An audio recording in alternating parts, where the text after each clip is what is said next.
తప్పు చేస్తే ఎవరికైనా శిక్ష పడాల్సిందే. అది రాజకీయ నాయకులైనా, డబ్బున్నోళ్ళైనా, పేదోళ్ళైనా, సెలబ్రిటీలైనా. ఇగో గట్లనే మొన్న సెలబ్రిటీ మీద కేసు అయ్యే కదా, ఇవాళ పోలీసులు అరెస్ట్ చేసిండ్రు. మరి ఆ కేసు ఎంతవరకు వచ్చింది, ఏమైంది తెలుసుకోవాలని ఉన్నది కదా, చూడుర్రి.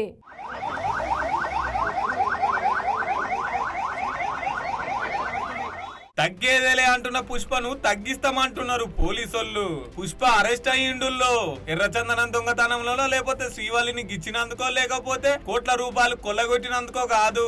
మొన్న సంధ్య థియేటర్ ప్రీమియం షో కని పోతే తొక్కిసలాటల రేవతి అనే గాక్క చచ్చిపోయే కదా. గా కేసులో అయ్యాల చిక్కడపల్లి పోలీసోళ్ళు పుష్పరాజ్ ఇంటికి పోయి అరెస్ట్ చేసిర్రు. 105, 118 RY 357 BNS సెక్షన్ల కింద అరెస్ట్ చేసిర్రు. ముద్దాయి నెంబరు 11. చక్కగా చిక్కడపల్లి పోలీస్ స్టేషన్ తీసుకొచ్చిర్రు. భారీ బందోబస్తున్నాడు. మా పోలీస్ స్టేషన్ కాడికి బగ్గనే ఫ్యాన్స్ కూడా వచ్చిర్రు. అల్లు అర్జున్ మామ కాంగ్రెస్ నేత కంచెర్ల చంద్రశేఖర్ రెడ్డి వస్తే PS లోపలికి రానియలే. అరెస్ట్ చేసేందుకు బెడ్రూమ్ దాకొచ్చిర్రు. బట్టలు మార్చుకునే అవకాశం కూడా రానుకొత్తుండు బన్నీ. అలా నాయన అల్లు అరవింద్ పోలీస్ జీబులో కూర్చుంటే కష్టమైన, నష్టమైన, సుఖమైన, బాధైన, దుఃఖమైన నా ఒక్కనికే అని చెప్పేసి అలా నాయన దింపి ఈయన కూర్చున్నాడు. భారీ బందోబస్తున్నాడు. మా పోలీస్ స్టేషన్ కు తీసుకొచ్చిర్రు. చిరంజీవి పోలీస్ స్టేషన్ కాడికి వస్తుందని తెలిసి రావద్దని చెప్పిర్రు పోలీసోళ్ళు.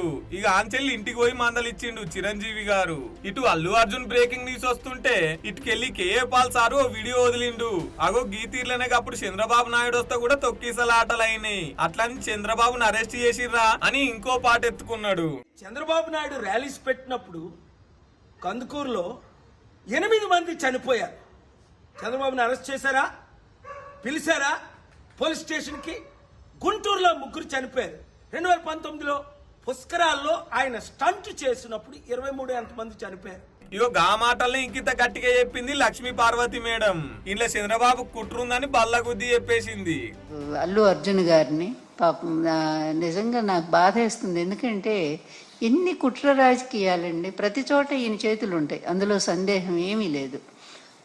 ఇక్కడ 29 మంది మన గోదావరి పుష్కరాల్లో చనిపోతే మరి ఇతను ఎన్నిసార్లు అరెస్ట్ చేసి జైల్లో పెట్టాలండి? చంద్రబాబు గారిని ఎన్నిసార్లు చేయాలి? ఇంగిటు వైద్య పరీక్షల కోసమని గాంధీ హాస్పిటల్ తీసుకుపోయారు పుష్పరాజుని. అప్పటికే హైకోర్టుల క్వాష్ పిటిషన్ ఎత్తే అది సాయంత్రానికి వాయిదా పడ్డది.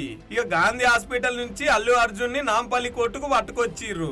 ఇక ఈ అరెస్ట్లను జగనన్న, కేటీఆర్, హరీష్ రావు ఖండించిర్రు ట్విట్టర్లల్లా. కోర్టు కాడికి అల్లు అరవింద్, త్రివిక్రమ్, కేఏ పాల్ వీళ్ళంతా వచ్చిర్రు. ఇంగిటు గౌరవ నాంపల్లి కోర్టు 14 రోజుల రిమాండ్ విధించింది. అరెస్ట్ చేసుడు కరెక్టే అనుకొచ్చిండు బల్మూరు వెంకటన్న. సామాన్యమైన ప్రజల యొక్క కుటుంబం ఈరోజు ఆ యొక్క సంఘటన వల్ల చిన్నాభిన్నమైపోయింది. ఆ కుటుంబానికి సంబంధించి స్టార్ ఉన్నా ఎవరున్నా తప్పు ఆయన వల్ల జరిగింది కాబట్టి, అభియోగాలు ఆయన ఎదుర్కొంటున్నారు కాబట్టి, ఆరోపణలు ఆయన పైన వచ్చినాయి కాబట్టి చట్ట ప్రకారం ఏ చర్యలు తీసుకోవాలో అవి పోలీసు అధికారులు తీసుకోవడం జరుగుతుంది. ఇక గిదే ముచ్చట్ను రేవంత్ రెడ్డి గారిని అడిగితే ముసి నవ్వులు నవ్వుకుంటా పోయిండు. ఇక ఈ ముచ్చట మీద RRR ఓ వీడియో తీసి గిట్ల వదిలిండు. స్టార్స్ అనేవాళ్ళు ప్రజల్లోకి రావటానికే భయపడే సిచ్యువేషన్ క్రియేట్ అవుతుందేమో అని నాకు అనిపిస్తుంది. డెఫినెట్గా రేవంత్ రెడ్డి గారి దృష్టికి వెళ్ళే మరి అరెస్ట్ జరిగిందా, ఆయనకి తెలియకుండా జరిగిందో నాకు తెలియదు. ఖచ్చితంగా అల్లు అర్జున్ని he must be released immediately. ఆయన గురించే జనం అందరూ వచ్చారు. మీరిచ్చిన అనుమతి వలన ఆ సినిమా చూడటానికి వచ్చారని ఎందుకు అనుకోకూడదు? కోర్టు కాంచెల్లి భారీ బందోబస్తు నడుమ చెంచల్ కూడా జైలుకి తీసుకుపోయారు అల్లు అర్జున్ ని. అటు లోపలికి పోయిండో లేదో ఇటు హైకోర్టు నుంచి బెయిల్ వచ్చింది. హైకోర్టు నుంచి బెయిల్ వచ్చుడుతోని బెయిల్ పేపర్లు జైలుకి తీసుకుపోయి అల్లు అర్జున్ బయటికి తీసుకొస్తుర్రు. ఈ అరెస్ట్ వెనక చంద్రబాబు చేయి ఉన్నదని కొంతమంది అంటుంటే, మొన్న స్టేజ్ మీద మైకు పట్టుకొని రేవంత్ రెడ్డి పేరు మర్చిపోయిండు, అందుకని ఇట్లా అరెస్ట్ చేయించిందని కారేటలాడుతున్నారు కొంతమంది.